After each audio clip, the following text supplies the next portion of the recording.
Bismillahirrahmanirrahim. Assalamualaikum warahmatullahi wabarakatuh. Waalaikumsalam warahmatullahi wabarakatuh. Alhamdulillahirabbil alamin. Hamdan katsiran kama amar.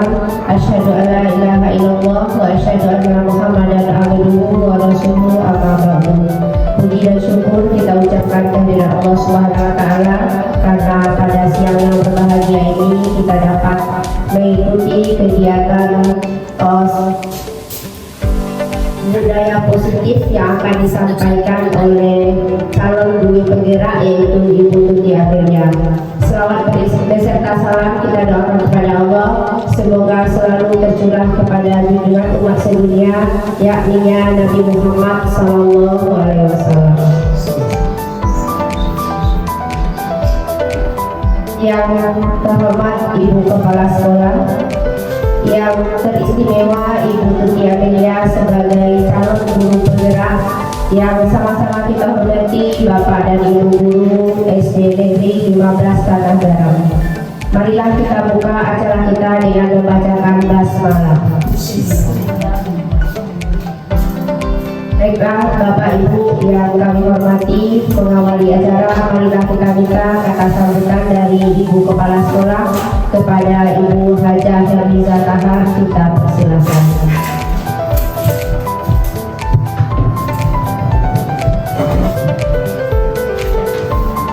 Bismillahirrahmanirrahim. Assalamualaikum warahmatullahi wabarakatuh. Waalaikumsalam warahmatullahi wabarakatuh. Alhamdulillahirabbil alamin. Imamul Islam. Asyhadu an la ilaha illallah wa asyhadu anna Muhammadan abduhu wa rasuluh. Sallallahu alaihi wasallam. Puji beserta syukur selalu kita ucapkan kepada Allah Subhanahu wa taala karena sampai detik ini kita masih diberi rahmat dan karunia oleh Allah, terutama nikmat iman dan Islam, nikmat kesehatan dan kesempatan, sehingga kita bisa berkumpul di ruangan kelas kita ini dalam kegiatan calon guru penggerak kita, di mana kegiatan diseminasi budaya positif. Kemudian selawat beriring salam junjungan kita Nabi besar Muhammad Sallallahu Alaihi Wasallam yang menjadi rahmatan lil alamin, rahmat bagi sekalian alam. Bapak Ibu Guru SD 15 Tanah yang kami hormati, pada hari ini kesempatan yang berbahagia ini Ibu ingin sampaikan. Yang pertama adalah ucapan selamat kepada Ibu Tuti Amelia sebagai calon guru penggerak di SD Negeri 15 Tanah Garam. Kemudian nanti akan menyebarkan budaya positif kepada kita semua, khususnya warga SD Negeri 15 Tanah Garam. Kemudian Ibu ucapkan terima kasih kepada rekan guru yang hadir pada hari ini. Kita saling memberi motivasi, saling memberi dukungan untuk kesuksesan rekan kita sebagai guru penggerak yang bisa bergerak, menggerakkan dan menggerakkan. Mudah-mudahan nanti di Negeri 15 Tanah Garam semakin berjaya bergerak untuk kepentingan pendidikan anak-anak kita. Maka dari itu kita ikuti bersama. Mari kita ikuti bersama kegiatan yang akan disampaikan oleh Ibu Tuti Amelia. Mudah-mudahan nanti bisa menularkan ya kepada rekan-rekan kerja, rekan-rekan guru lainnya. Mudah-mudahan apa yang dilakukan ini dibalasi oleh Allah dengan bahasa yang berlipat ganda. Hanya itu yang bisa disampaikan. Tetap semangat dan berjuang ikuti aturan yang telah ditentukan. Mudah-mudahan ini akan meningkatkan kompetensi Ibu Tuti sebagai seorang guru yang profesional, kemudian di mata Allah ini sebagai ibadah. Hanya itu bila kita hidayah. Assalamualaikum warahmatullahi wabarakatuh.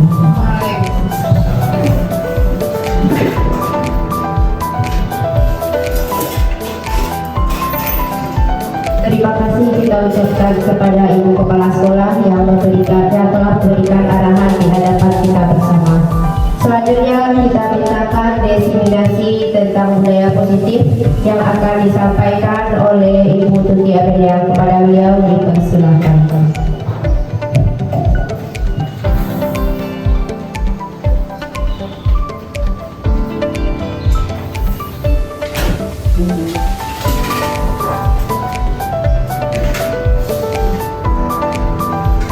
Assalamualaikum warahmatullahi wabarakatuh. Mohon izin Bapak Ibu Guru, Ibu Kepala Sekolah, saya mengambil waktu 1 jam ke depan untuk melaksanakan diseminasi kegiatan dalam budaya positif pada kegiatan calon guru penggerak angkatan 11 pada modul 1.4. Perkenalkan, di sini saya memiliki fasilitator yang bernama Ibu Herlina SPD dan pengajar praktek Ibu Dede Herlina SPD.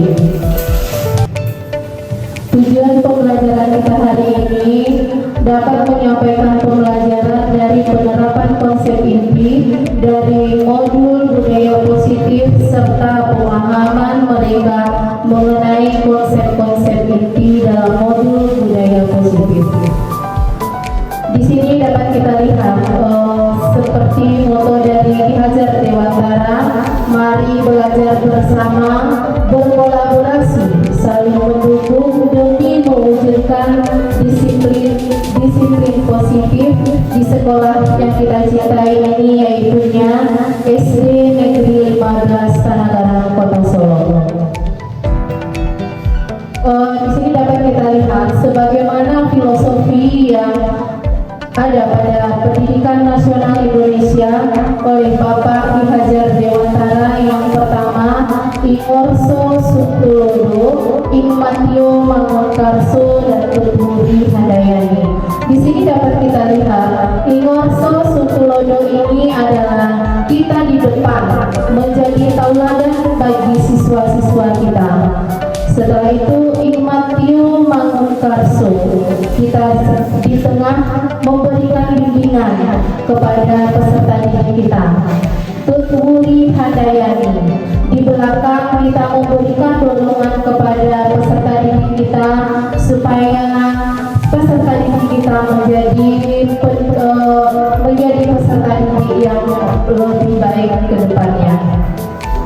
Setelah itu kita lihat, menurut Bapak Ki Hajar Dewantara, pendidikan adalah tempat persemaian dari benih-benih kebudayaan dalam masyarakat. Bapak Ki Hajar Dewantara memiliki keyakinan bahwa untuk menciptakan manusia Indonesia beradab, maka pendidikan menjadi salah satu kunci utama untuk mencapainya. Jadi di sini kita sebagaimana yang telah disampaikan oleh Bapak Ki Hajar Dewantara, kita memiliki keyakinan bahwa menciptakan manusia yang beradab itu, maka pendidikanlah yang menjadi kunci utama dalam menciptakan peserta didik kita yang lebih baik. Tujuan pendidikan yaitu menuntut segala kodrat yang ada pada anak-anak agar mereka dapat mencapai keselamatan dan kebahagiaan yang setinggi-tingginya, baik sebagai manusia maupun sebagai anggota masyarakat. Di sini kita menjadikan peserta didik kita menjadi anak-anak yang mencapai keselamatannya baik di dunia maupun di akhirat nantinya. Kitalah yang akan memberikan contoh sebagaimana semboyan dari Ki Hajar Dewantara yang telah saya sampaikan tadi. Setelah itu kita lihat di sini Ki Hajar Dewantara mengibaratkan peran pendidik sebagai petani atau sebagai tukang kebun. Di sini dapat kita lihat kita sebagai pendidik itu diibaratkan sebagai petani. Sebagai petani ini maksudnya kita yang akan memetik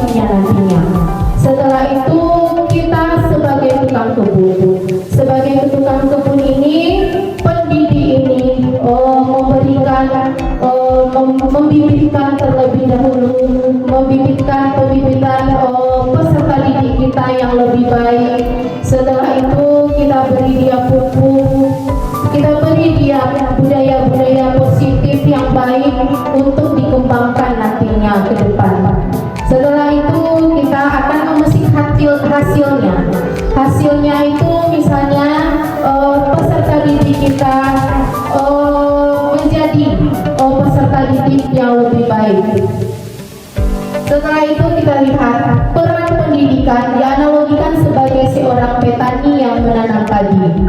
Misalnya hanya dapat menuntun tumbuh padi, ia dapat memperbaiki kondisi tanah, memelihara tanaman padi, memberikan pupuk dan air. Memelihara tanaman padi, membasmi ulat-ulat atau jamur yang mengganggu hidup tanaman padi tersebut dan sebagainya. Tetapi ia tidak dapat menggantikan kodrat tadi. Jadi intinya padi tidak bisa dirubah menjadi tanaman lain. Jadi apabila kita sudah menjadi yang terbaik, kita memberikan atau menciptakan peserta didik yang terbaik. Begitupun dengan siswa, tidak ada yang bisa mengubah kodrat alam anak karena anak dilahirkan dengan kodratnya masing-masing. Guru hanya dapat menuntun bagaimana cara guru yang menuntun akan membawa pengaruh yang sangat besar terhadap tubuh dan kembangnya anak tersebut. Jadi kita sebagai pendidik di sini sangat menjadi pengaruh yang sangat besar untuk anak-anak kita yang akan nantinya diceritakan kepada orang tuanya. Bapak Ki Hajar Dewantara mengatakan cara mendidik yang sesungguhnya adalah proses memanusiakan manusia, yakni pengangkatan manusia ke taraf insani. Maka dapat taraf pedoman yaitu ingorso sungkulodo, guru menjadi tauladan kepada muridnya. Di sini juga kita lihat trilogi ini juga dilakukan dengan metode pembelajaran AMO, akan berdampak luar biasa kepada perkembangan murid yang ada di sekolah kita. Selain dari itu, sistem AMO memiliki pengertian yaitu menjaga, membina, mendidik, membimbing peserta didik kita dengan kasih sayang, dan guru memahami bagaimana karakter masing-masing murid. Di sini kita sudah laksanakan memilih karakter siswa berdasarkan tingkat kemampuan siswa tersebut. Di sini kita juga memahami karakter siswa, bagaimana siswa itu yang memiliki gaya belajarnya, ada yang kinestetik, ada yang visual, dan ada yang audio. Jadi semua gaya belajar siswa tersebut kita penuhi supaya siswa tersebut dia belajar itu semangat dan mau aktif dalam pembelajaran. Setelah itu kita lihat di sini apa itu budaya positif di sekolah. Budaya positif di sekolah adalah suatu lingkungan dan iklim yang mendukung dan mendorong perilaku baik, pembelajaran yang efektif, serta kesejahteraan seluruh anggota komunitas sekolah. Nah, itu adalah pengertian dari budaya positif yang ada di sekolah. Budaya positif di sekolah memainkan peran penting dalam meningkatkan motivasi siswa. Jadi mengurangi perilaku negatif, mengurangi perilaku yang tidak baik, dan menciptakan lingkungan yang kondusif. Jadi untuk pembelajaran pertumbuhan pribadinya.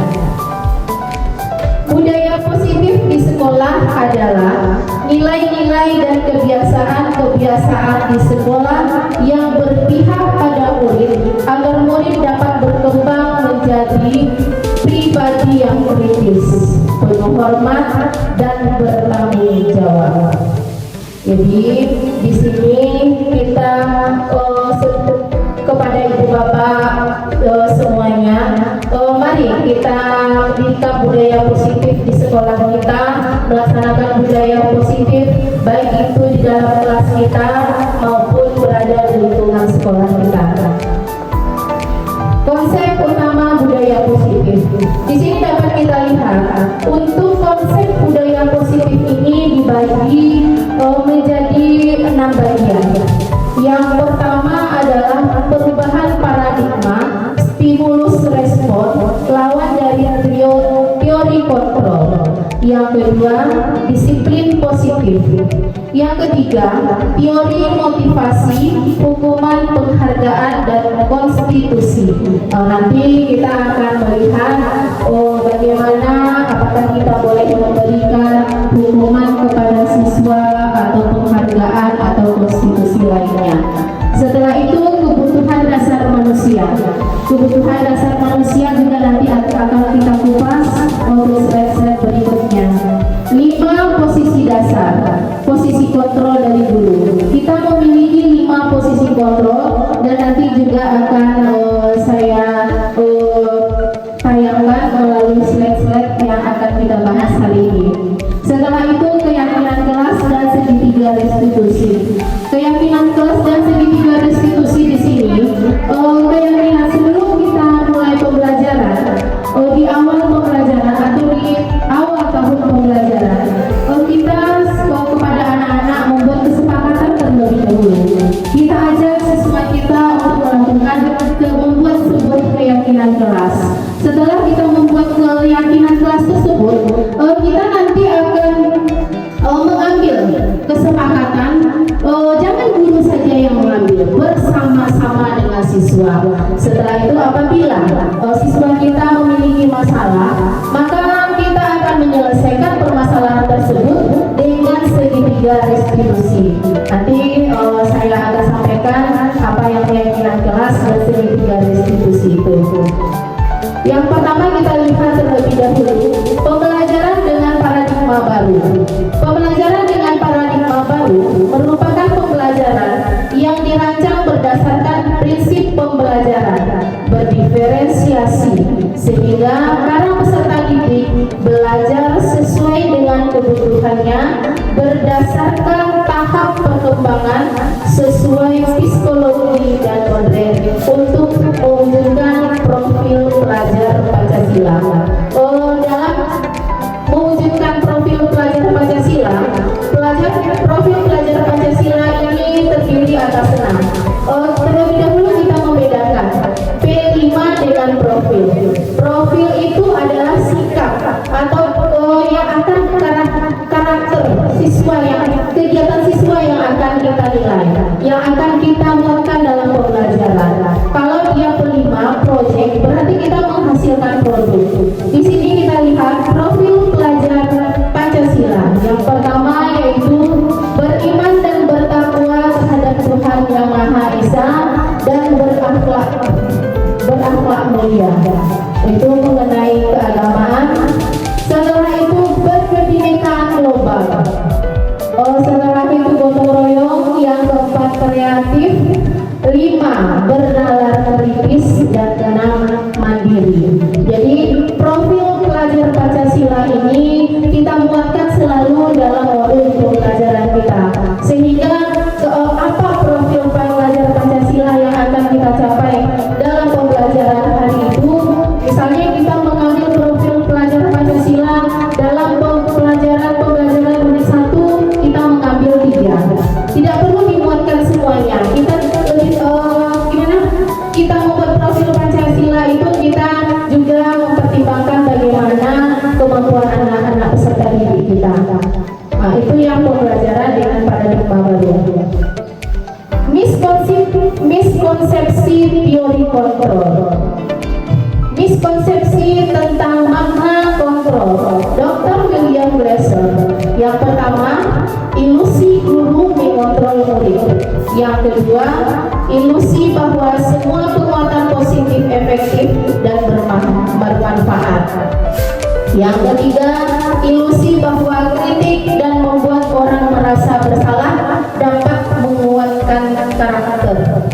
Yang kelima, ilusi bahwa orang dewasa memiliki hak untuk memaksa. Jadi di sini pada pembelajaran paradigma pembelajaran ini ada miskonsepsi yang dibawakan oleh Dr. William Glasser. Setelah itu kita lihat perubahan paradigma stimulus respon teori kontrol. Siapa sesungguhnya yang memiliki teori kontrol? Kita lihat di sini stimulus respon. Stimulus respon dan teori kontrolnya. Kita lihat. Kita mencoba mengubah orang yang berpandangan sama dengan kita. Itu stimulus respon kita. Teori kontrolnya, kita berusaha memahami pandangan orang lain tentang dunia. Itu yang pertama. Yang kedua, perilaku buruk dilihat sebagai suatu kesalahan. Teori kontrol, semua perilaku memiliki tujuan. Yang ketiga, orang lain bisa mengontrol saya.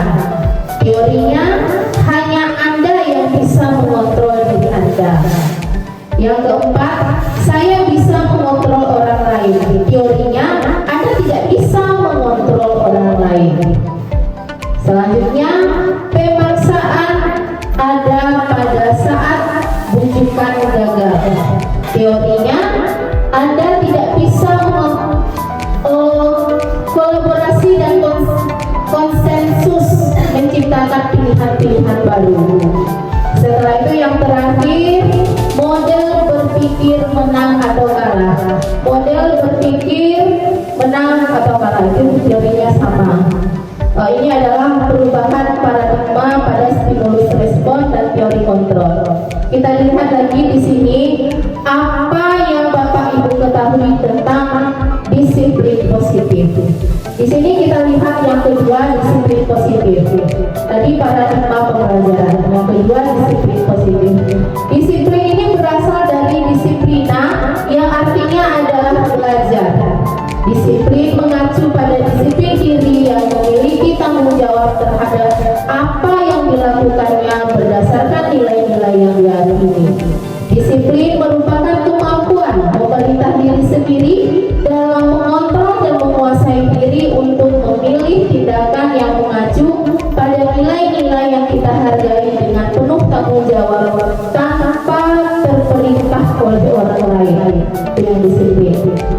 Setelah itu kita lihat sebagai pendidik, tujuan kita adalah menciptakan peserta didik yang memiliki disiplin diri sehingga mereka berperilaku mengacu kepada nilai-nilai kebajikan universal dan memiliki motivasi intrinsik dalam perubahan perilaku ke arah yang lebih baik. Jadi kita di sini memiliki kontrol yang sangat penuh kepada peserta didik kita karena kitalah yang akan menciptakan peserta didik untuk mencapai tujuannya. Setelah itu, maksud dari nilai-nilai yang kita hargai adalah nilai-nilai kebajikan. Di sini kita juga mengambil nilai-nilai kebajikan. Nilai-nilai kebajikan ini adalah sifat positif. Nilai-nilai positif manusia yang merupakan tujuan mulia yang ingin dicapai setiap individunya. Nilai-nilai kebajikan yang ingin dicapai oleh setiap anak Indonesia yang kita kenal dengan profil pelajar Pancasila, yaitu beriman dan bertakwa kepada Tuhan Yang Maha Esa dan berakhlak mulia. Yang kedua, mandiri. Yang ketiga, bernalar kritis, berkebinekaan global, gotong royong, dan kreatif. Itu adalah nilai-nilai kebajikan. Jadi nanti akan kita singgung nanti bagaimana caranya kita membuat kesepakatan kelas dan mengambil nilai-nilai kebajikan yang ada di kelas tersebut. Kita lihat lagi yang ketiga, apabila ada suatu pelanggaran. Nah, di sini ini mungkin sangat hot dalam di lingkungan sekolah. Apabila ada sesuatu pelanggaran peraturan, tentunya akan ada sesuatu yang harus terjadi.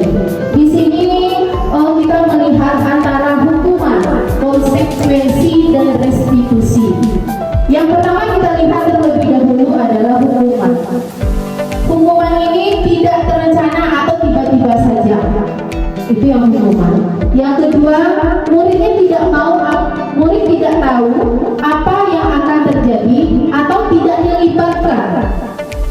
hukuman. Yang ketiga bersifat satu arah. Yang keempat berupa fisik atau psikis hukuman.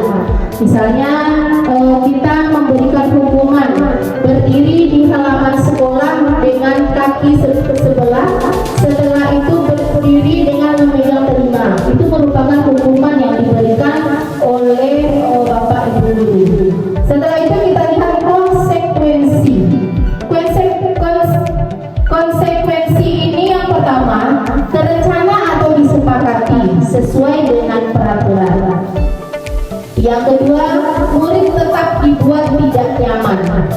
Yang ketiga, sikap guru ini sebagai memonitor siswanya. Jadi kita mengambil konsekuensinya. Misalnya kamu jangan berjalan di sana. Kita berikan pengarahan yang positif. Setelah itu restitusi yang ketiga, proses menciptakan kondisi bagi murid untuk memperbaiki kesalahannya. Itu yang kita lihat tadi. Restitusi itu kita memberikan menciptakan kondisi kepada peserta didik kita dan menyelesaikan masalah untuk peserta didik kita. Yang kedua, proses kolaboratif, mengajarkan murid untuk mencari solusi sendiri. Misalnya murid itu bermasalah, kita ajak murid itu dengan empat mata, jangan siswa yang lain mendengarnya. Kita bawa murid tersebut ke dalam suatu ruangan. Jadi di situ nanti kita akan menyelesaikan permasalahan dengan segitiga restitusi. Nanti kita akan lihat bagaimana proses segitiga restitusi itu. Nanti ada tiga tahapan yang akan kita tanyakan. Setelah itu kita lihat di sini hukuman, konsekuensi, dan restitusi. Hukuman ini sesuatu yang menyakitkan harus terjadi. Tidak nyaman untuk murid atau anak untuk jangka waktu yang panjang. Yang ketiga, korban mendapatkan keadilan. 4, murid atau anak-anak itu tersakiti. 5, perilaku positif agresif meningkat. Itu adalah kategori dari hukuman. Setelah itu kita lihat lagi kategori dari konsekuensi. Konsekuensi ini adalah suatu yang terjadi, pembagiannya tidak nyaman untuk murid atau anak untuk jangka waktu yang pendek. Korban bisa diabaikan, murid atau anak dibuat tidak nyaman. Penguatan hanya bertahan dalam jangka waktu pendek. Sekarang kita lihat lagi pembagian dari restitusi. Restitusi ini merupakan pilihan. 2, menguatkan untuk murid atau anak dalam jangka waktu panjang. Korban mendapatkan ganti. Yang keempat, murid atau anak mendapatkan penguatan. Yang terakhirnya adalah masalah terpecahkan. Anak diberikan hukuman, konsekuensi, dan dilaksanakan dengan penyelesaiannya dilaksanakan dengan restitusi. Setelah itu kita lihat di sini kepada Bapak Ibu guru, boleh kita sama-sama kita akan mencarikan itu hukuman atau sanksi atau konsekuensi.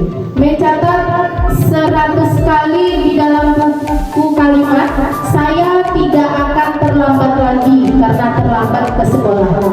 Itu termasuk hukuman atau sanksi Bapak Ibu?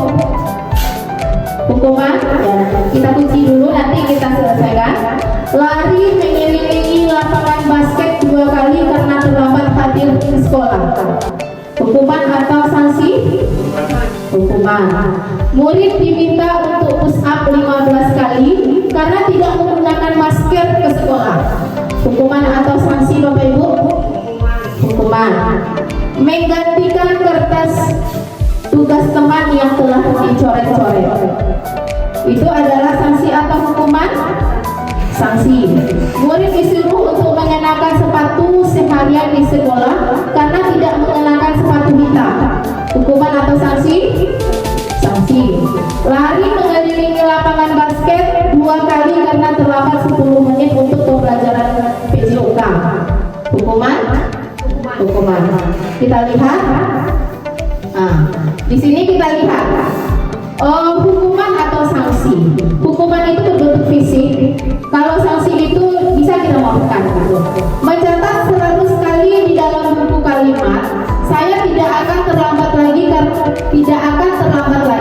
karena terlambat ke sekolah. Ini merupakan hukuman karena dia menyuruh untuk mencatat. Berarti itu termasuk fisik. Berarti itu adalah hukuman. Lari mengelilingi lapangan basket 2 kali karena terlambat hadir di sekolah. Itu adalah hukuman. Karena itu juga termasuk fisik. Murid diminta untuk push up namanya saja push up ya Bapak Ibu, itu merupakan hukuman. Menggantikan kertas teman yang telah dicoret, itu kan bukan fisik. Jadi itu adalah sanksi atau konsekuensi. Setelah itu membersihkan tumpahan air di meja tulis karena tersenggol pada saat belajar. Itu adalah sanksi atau konsekuensi. Murid disuruh untuk mengenakan sepatu seharian di sekolah karena tidak mengenakan sepatu hitam. Itu adalah hukuman. Lari mengelilingi lapangan basket 2 kali terlambat 10 menit untuk pelajaran PJOK, itu hukuman yang salah. Nah, sekarang kita lihat 5 kebutuhan dasar manusia. Itu yang keempat. 5 kebutuhan dasar manusia. Yang pertama kita lihat manusia ini bertahan hidup. Ini adalah makanan, pakaian, tempat tinggal, keamanan dan kesehatan. Ini kebutuhan dasar manusia termasuk sandang dan papan bertahan hidup. Yang kedua kita kebutuhan dasar manusia ini memiliki kasih sayang dan rasa diterima, rasa peduli, berbagi, kerjasama, menjadi bagian dari kelompok. Itu kasih sayang dan rasa diterima. Penguasaan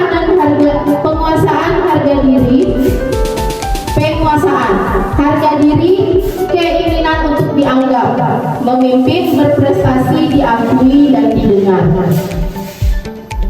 Kebebasan itu adalah mandiri, memiliki pilihan, mencoba hal baru, mampu mengendalikan arah dirinya.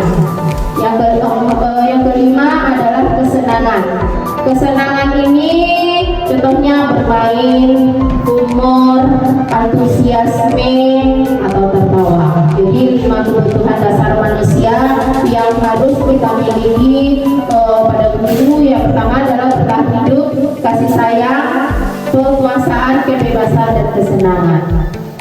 Lanjut, semua orang senantiasa berusaha untuk memenuhi kebutuhannya dengan berbagai cara. Bila mereka tidak mendapatkan kebutuhannya dengan cara yang positif, mereka bisa melanggar peraturan atau melakukan hal yang tidak sesuai dengan nilai-nilai kebajikan. Yang kelima kita lihat lagi adalah 5 posisi kontrol. 5 posisi kontrol ini kita lihat yang pertama adalah penghukum. Ini 5 posisi kontrol ini harus ada pada diri kita sebagai seorang guru. Setelah itu pembuat merasa bersalah. Kita jadikan dia sebagai teman. Setelah itu kita sebagai pemantau.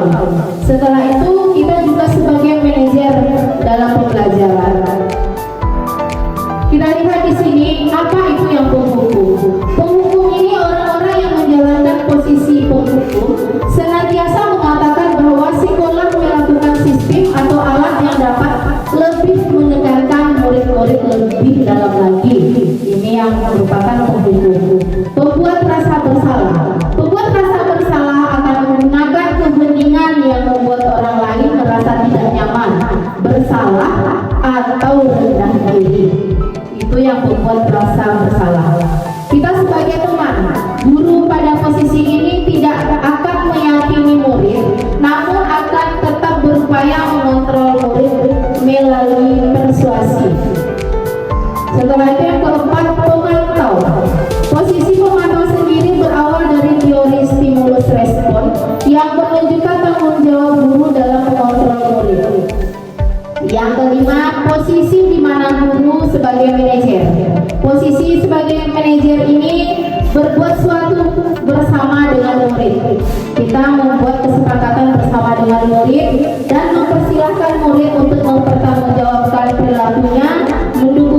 agar dapat menemukan solusi atas permasalahannya sendiri. Kita contohkan saja pada keyakinan kelas, apabila ada salah seorang siswa yang melanggar, maka kita akan memanggil. Kita panggil siswa tersebut, kita selesaikan dengan keyakinan kelas, dan kita selesaikan siswa tersebut dengan segitiga restitusi. Sekarang di sini ada kasusnya siswa tidak memakai atribut lengkap saat kegiatan upacara bendera. Di sini ada yang menghukum hormat pada bendera selama 1 jam. Ini adalah kasus untuk penghukum. Siswa disuruh hormat kepada bendera selama 1 jam. Setelah itu pembuat merasa bersalah. Beberapa kali bapak atau ibu memberitahumu, kamu selalu mengecewakan bapak ibu. Misalnya dia tidak mau siap, kita sudah sepakat kepada peserta didik kita bahwasanya dalam upacara itu masuk dalam pembelajaran, nanti anak-anak ibu semuanya siap. Jadi sudah kita komunikasikan berulang-ulang. Jadi kita merupakan pembuat merasa bersalah. Setelah itu teman, kalimatnya, ayo dong ikuti aturan-aturan sekolah. Tolong bapak ibu yang sekali ini ya sudah tidak apa-apa, lain kali jangan sampai berbuat seperti ini lagi. Kita rangkul anak tersebut, kita jadikan teman dia supaya dia mau terbuka kepada kita. Kita dapat menyelesaikan masalah. Setelah itu sebagai pemantau, kamu sudah melanggar peraturan sekolah, kamu tahu konsekuensinya. Setelah upacara, kamu beli atributnya ke koperasi dan jangan diulang kembali. Kita pantau saja dulu. Setelah selesai upacara, kita panggil anak tersebut. Kita bilang sama dia, kita komunikasikan kepada murid kita bahwasanya kita telah membuat kesepakatan, telah ada disiplin sekolah bahwasanya setiap upacara bendera kita harus memakai pakaian lengkap atau atribut lengkap. Jadi kita suruh dia beli langsung sini. Setelah itu kita sebagai manajer, apakah kamu tahu kesalahanmu? Kira-kira bagaimana kamu memperbaiki kesalahanmu? Itu dia tadi, kita sebagai manajer, kita dekati dia, kita sebagai teman oleh siswa kita. Setelah itu kita selesaikan dia nanti dengan penyelesaian masalah-masalah tersebut. Setelah itu kita lihat di sini pernyataan dan siapa yang mengatakan. Saya kecewa sekali dengan kamu. Itu adalah membuat orang merasa bersalah. Kamu tidak pernah benar melakukannya. Itu adalah penghukum. Kamu tidak pernah melakukannya. Setelah itu, ayolah lakukan demi bapak ibu. Kita sebagai teman, kita buat siswa kita itu sebagai teman. Yang keempat, apakah kamu mau mendapatkan stiker bintang hari ini? Berarti kita semua, misalnya guru menyediakan stiker, berarti kita sebagai pemantau siswa untuk memotivasi peserta didik kita. Setelah itu manajer, bagaimana kamu bisa menyelesaikan masalah ini? Kita sebagai manajer, kita selesaikan bersama apa masalah yang dihadapi oleh siswa tersebut. Kita selesaikan dengan baik-baik tanpa sepengetahuan temannya dan tidak mempermalukan peserta didik kita di depan teman-temannya tersebut. Kamu selalu yang paling terakhir, itu adalah penghukum. Kalimat-kalimat atau kata-kata penghukum. Yang keenam, mengapa keyakinan kelas? Mengapa bukan peraturan kelas? Kita lihat di sini, keyakinan kelas dibuat berdasarkan kesadaran orang-orang yang terlibat dan sesuai dengan kondisi kelas agar mudah diterapkan. Peraturan kelas adalah dibuat oleh seseorang yang memiliki kekuasaan dan tidak melibatkan orang lain dalam membuat aturan. Jadi itu beda dari keyakinan kelas dan peraturan kelas. Kalau keyakinan kelas, kita membuat keyakinan dengan peserta didik kita. Kalau peraturan itu kita yang memiliki kekuasaan. dan tidak melibatkan orang lain. Itu yang peraturan. Setelah ada kesepakatan dan peraturan, kita lihat lagi kesepakatan kelas. Kesepakatan kelas yang pertama, kesepakatan kelas lebih rinci dan detail. Jadi kesepakatan kelas kita membuat dengan siswa kita. Yang kedua, kesepakatan kelas konkret dan lebih mirip dengan peraturan. Misalnya saat belajar tidak boleh mengobrol atau berbicara. Kita ambil nilai kebajikannya, hormat dan saling menghormati. Mengapa saling menghormati nilai kebajikannya? Karena orang yang berbicara kita dengarkan terlebih dahulu, kita masukkan nilai-nilai kebajikan yang kita ambil dari kesepakatan kelas tersebut. Setelah itu keyakinan kelas. Keyakinan kelas bersikap abstrak, berisi nilai-nilai kebajikan yang diyakini secara universal. Nilai-nilai kebajikan universal yang disepakati secara tersirat dan tersurat, lepas dari latar belakang suku, negara, bangsa maupun agama. Kita lihat di sini peraturan keyakinan kelas atau nilai kebajikan yang dituju. Kita lihat peraturan. Kita akan menyelesaikan kegiatan peraturan kelas akan kita jadikan keyakinan kelas. Keyakinan kelas akan kita buat menjadi nilai-nilai kebajikan. Selalu kembalikan buku ke tempatnya. Keyakinan kelasnya adalah atau nilai kebajikannya nilai yang positif. Nilai kebajikan itu adalah nilai yang positif yang kita ambil dari peraturan, dari kalimat peraturan. Kembalikan buku ke tempatnya, berarti dia memiliki rasa tanggung jawab. Nilai kebajikannya adalah tanggung jawab. Yang kedua, dilarang mengganggu orang lain. Kalau kita mengganggu orang lain, berarti kita tidak menghormati orang lain dan diri kita sendiri. Jadi nilai kebajikannya adalah menghormati dan menghargai diri sendiri. Hadir di sekolah 15 menit sebelum pembelajaran dimulai. Berarti kita menghormati, ada komitmen dan pada tujuan, atau kita berkomitmen. Dilarang melakukan kekerasan. Kekerasan ini kita nilai kebajikan yang kita ambil adalah keselamatan dan menghargai orang lain. Dilarang menggunakan narkoba. Jadi nilai positifnya adalah mengganggu kesehatan. Berarti nilai kebajikannya adalah untuk kesehatan. Bergantian atau menunggu giliran, menghormati orang lain dan kesabaran. Setelah itu menggunakan masker. Masker ini nilai kebajikannya adalah untuk kesehatan dan keselamatan. Jangan berlari di depan kelas atau koridor. Jadi nilai kebajikannya adalah keselamatan dan keamanan. Kita lihat lagi budaya positif. Budaya positif ini ada lingkungan positif, ada keyakinan kelas, baru menjadi peraturan kelas. Jadi budaya positif ini kita perlukan dalam kegiatan yang ada di sekolah kita. Setelah itu lingkungan yang bagus atau lingkungan positif. Setelah itu kita masukkan ke dalam keyakinan kelas kita, bagaimana cara kita membawa siswa kita, membawa murid kita untuk berbuat baik, atau bagaimana caranya kita menghargai dan menghormati. Setelah itu baru kita buat dalam peraturan kelas. Tuh. Prosedur pembentukan kelas.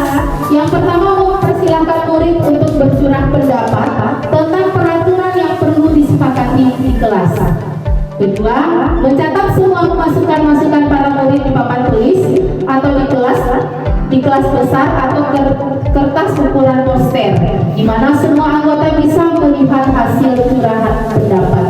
Jadi mungkin kita bisa di sekolah kita memakai stick note, tapi kesepakatan kelas itu kita buat awal pembelajaran, sebelum masuk ke dalam pembelajaran, tahun ajaran baru kita buat kesepakatan kelas, kita tempel sehingga semua siswa kita itu melihat apa yang masukan dari teman-teman yang lain.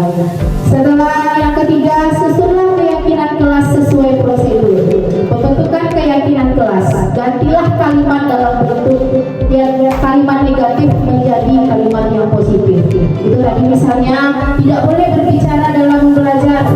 Kita dia nilai kebajikannya, menghormati, itu nilai kebajikan atau peraturan kelasnya, menghormati siswa, menghormati teman yang sedang berbicara atau saling menghargai. Tinjau kembali daftar surat pendapat yang sudah dicatat. Berarti kita sebagai pendidik, sebagai guru, bertugas sebagai menjadi manajer pada kelas kita, di mana kita meninjau kembali apa yang telah ditulis, keyakinan kelas yang ditulis anak tersebut, sehingga keyakinan kelas itu kita mendapat kesepakatan bersama di dalam kelas masing-masing. Setelah keyakinan kelas selesai dibuat, maka semua warga kelas dipersilakan meninjau ulang dan menyetujui dengan menandatangani keyakinan kelas tersebut, termasuk guru dan semua murid. Jadi kita buat, setelah itu kita carikan nilai-nilai positifnya atau nilai kebajikannya. Setelah kita buat nilai kebajikannya, setelah itu kita semua murid yang ada di kelas menandatangani apa yang telah dia sepakati tersebut. Yang terakhir adalah keyakinan kelas selanjutnya bisa ditempel di dinding kelas di tempat yang mudah dilihat sesuai dengan warga kelas. Nah, misalnya sosial kita juga ada, kita buatkan seperti poster kecil, keyakinan kelas 1, keyakinan kelas 2. Kita tempel supaya anak-anak kita itu tempelnya jangan tinggi, karena kesepakatan kelas itu akan dibaca setiap hari. Setelah itu kita lihat lagi, segitiga restitusi. Apa itu restitusi? Restitusi adalah proses menciptakan kondisi bagi murid untuk memperbaiki kesalahan mereka, sehingga mereka bisa kembali pada kelompok mereka dengan karakter yang lebih kuat. Gosen pada tahun 2024. Jadi di sini kita lihat untuk melaksanakan segitiga restitusi, yang pertama kita melakukan validasi kebutuhan, yang kedua menanyakan keyakinan, yang kedua menstabilkan identitas terlebih dahulu, yang ketiga baru menanyakan keyakinan kelas. Kita lanjut. Ciri-ciri dari restitusi bukan untuk menembus kesalahan, namun untuk belajar dari kesalahan. Yang restitusi. Dua, memperbaiki hubungan. Kita perbaiki, misalnya siswa kita berkelahi, kita sebagai guru untuk mendamaikannya. Tiga, tawaran bukan paksaan. Jadi kita tidak boleh memaksa siswa tersebut. Apakah kalau siswanya tidak mau, kita carikan saja orang yang lain. Jangan kita paksa siswa tersebut. Restitusi menuntut untuk melihat ke dalam diri. Yang kelima, restitusi mencari kebutuhan dasar yang mendasari tindakan. Restitusi diri adalah cara yang paling baik. 7, restitusi fokus pada karakter bukan tindakan. Jadi restitusi ini kita fokus kepada karakter siswa, bukan tindakan. Restitusi ini menguatkan. Yang selanjutnya, restitusi fokus pada solusi. Lanjut, restitusi menyeimbangkan murid yang berbuat salah pada kelompoknya. Yang pertama kita lihat, restitusi ini yang melaksanakan restitusi, tindakan yang pertama yang kita lakukan adalah menstabilkan identitas. Di sini untuk membuat murid yang merasa gagal karena berbuat salah menjadi positif terhadap dirinya. Jadi di sini ada beberapa kalimat. Guru berkata, berbuat salah itu adalah hal yang manusiawi. Tidak ada manusia yang sempurna. Bapak Ibu juga berbuat salah. Kita pasti bisa menyelesaikan permasalahan ini. Bapak Ibu tidak tertarik untuk mencari tahu siapa yang benar dan siapa yang salah. Bapak Ibu lebih tertarik untuk menyelesaikan masalah.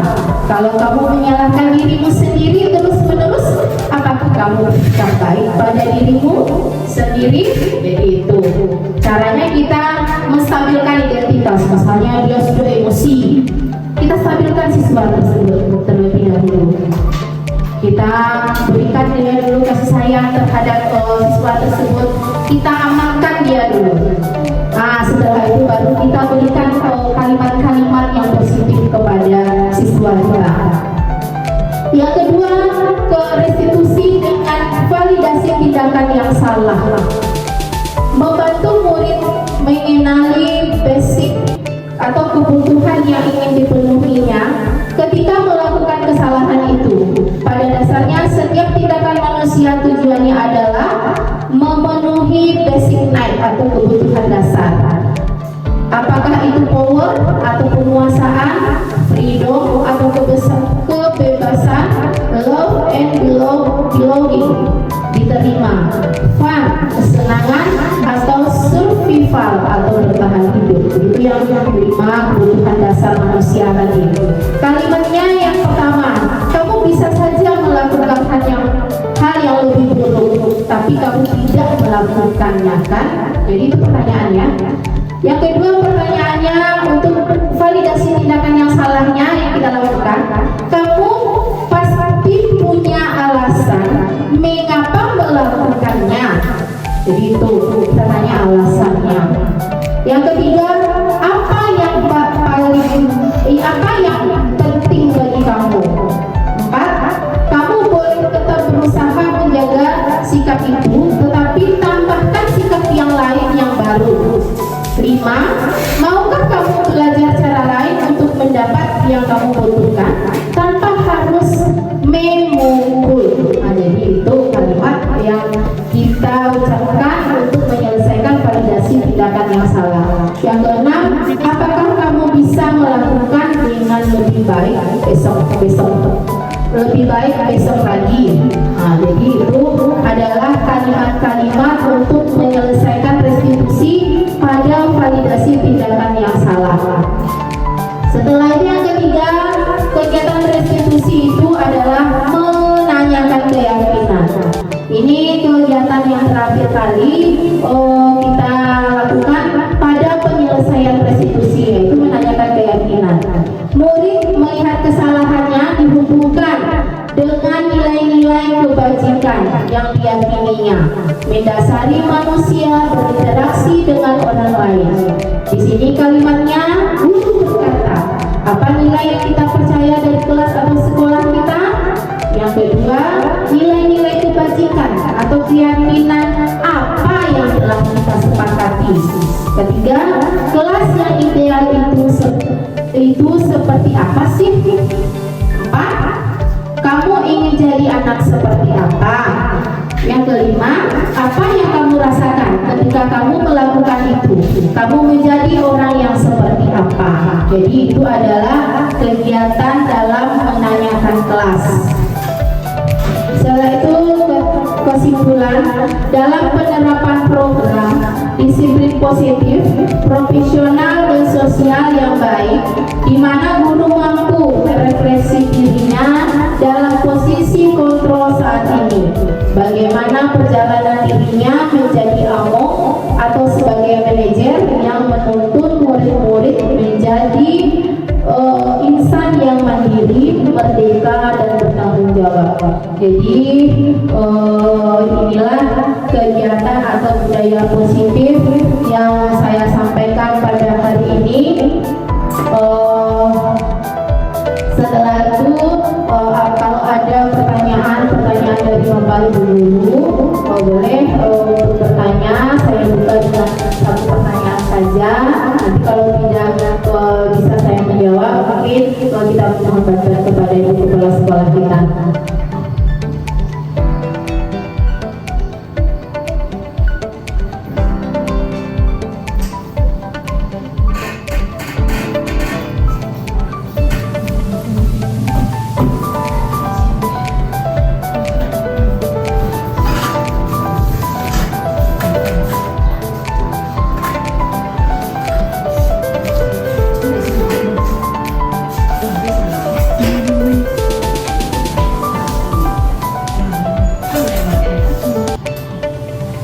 Baik, rekan-rekan guru sebelumnya, dari pemaparan yang telah disampaikan oleh Ibu Tuti tadi sangatlah menarik bagi kita untuk dilakukan di sekolah kita.